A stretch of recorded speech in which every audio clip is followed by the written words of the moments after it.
Hello, welcome to the Butterfly Sage. My name is Jenny. Today we are going to do a quote-unquote Halloween / All Saints Day fairy garden indoor planter.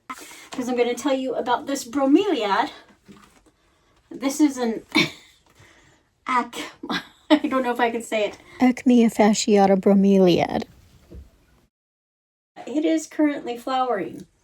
And for those of you who don't know anything about bromeliads, they're tropical. They like it warm, 60 to 80, so they are definitely indoors unless you stay above 60 all winter long. They're from South America, and they are monocarpic, which means, just like agaves and some bamboos, that when it flowers, it's gonna die. This inside part here, let me see if I can show you a close-up of it.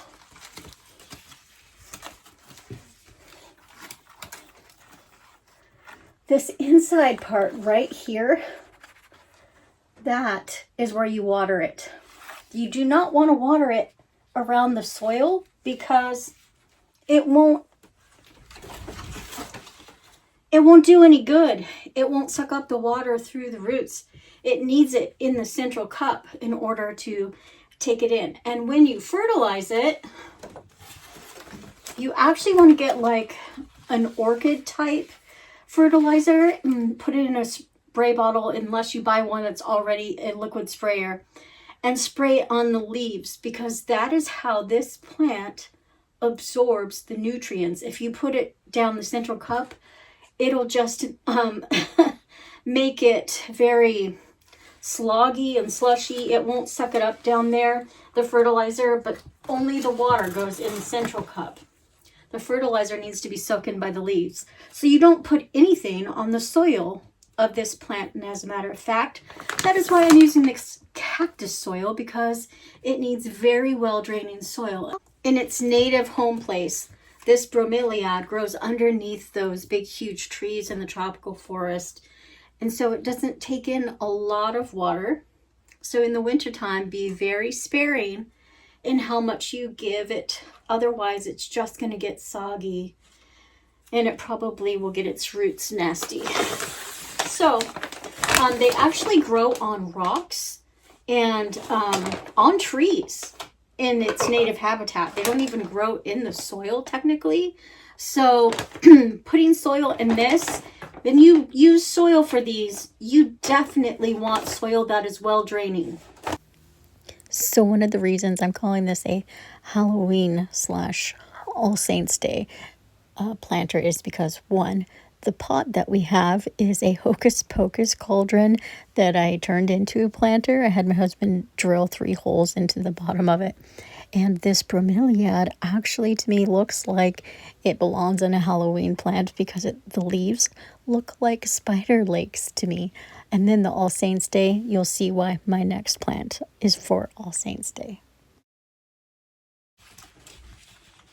Now, don't let the fact that the flower, when it's gone, means it dies back, because as the flower is dying, as it's blooming, which takes about 3 months, by the way, it's going to produce offspring, little shoots, little stalks from the base of the plant. So you will get a whole bunch. Well, I don't know about a whole bunch, but you'll get a few, at least probably 3 or 4 if it's a healthy plant, offshoots from this plant, and you can start a whole new plant and start all over again. So they're worth getting. And then for All Saints Day, we've got this pretty beautiful prayer plant. I'm not sure why this prayer plant still has some of its leaves up. The reason why they call it the prayer plant is because in the dark, when it's dark at night, they will fold in the leaves like praying hands. And as you can see, this is still kind of up right now, and the light's on, so I don't know why it's not doing that. Just hasn't adjusted to the light, I guess, yet. This part's down. But I think that's pretty cool about these prayer plants. The prayer plant likes to stay a little bit moist, so I am not going to keep these in here for long together. It's more for the Halloween effect. They both like humidity, and they both come tropical South America. see if I can get this out without destroying this.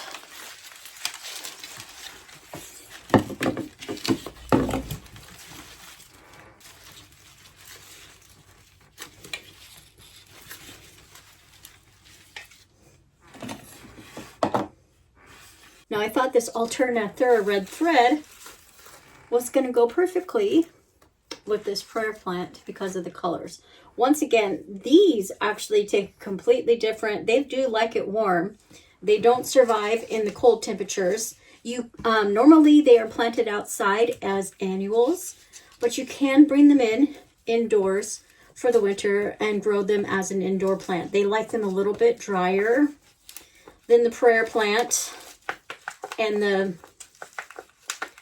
bromeliad as far as like the heat, humidity in the air, not so much in the soil. But see if I can stick this in real quick without smushing and killing any plants.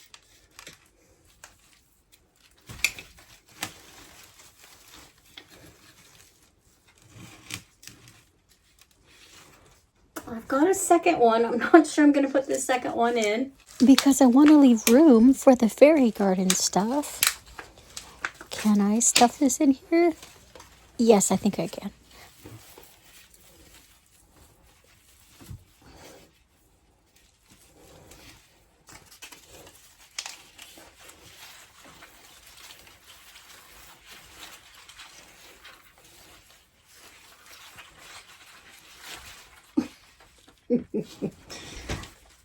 Okay, all right, I think it'll work. Now, all of these plants today that I am planting are safe to be around cats. They are non-toxic. However, as all plants, don't let them eat them. Because even the non-toxic, safe plants can still cause stomach upset, vomiting, or diarrhea, so try not to let them eat them.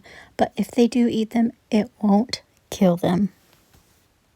Okay, and now for the fun part, the fairy garden part. You'll have to excuse me. I'm going to have to sort of step in the front of it to be able to reach it. Hopefully I don't block your view. I might have to change angles, but this rock looks like a nice rock for sitting on. And it might be too big. I think it's actually, oh, maybe not. Okay, let's put some moss on it.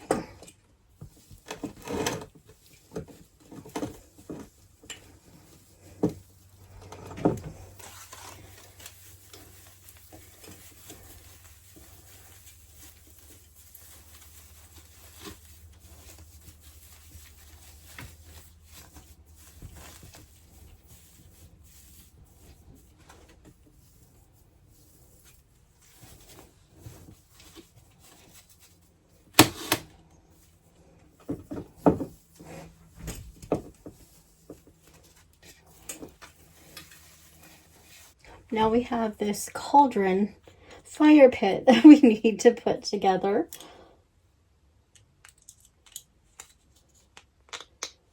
Been a while. It actually does have a hook on it. Pretty cute. And then the little fire.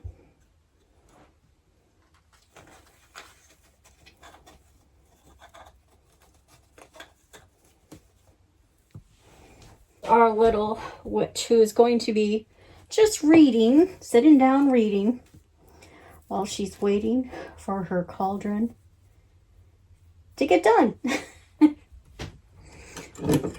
And that's it. It's pretty simple. Nothing too fancy. Hopefully you can see the flower on the top of that. I need to find something I can straighten this up with, but for now, there we go. Let me see if I can get a better view. And there we go. Our little Halloween / All Saints Day little fairy garden. Really tiny, very simple. 3 different types of plants, 4 plants overall, and just a little witch and a fire with a cauldron.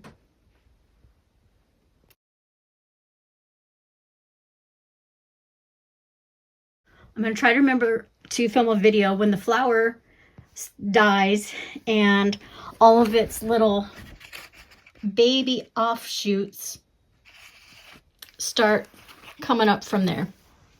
And I'll have to show you them, and then we'll repot those. Thank you all for coming, and until next time, feed the pollinators for me.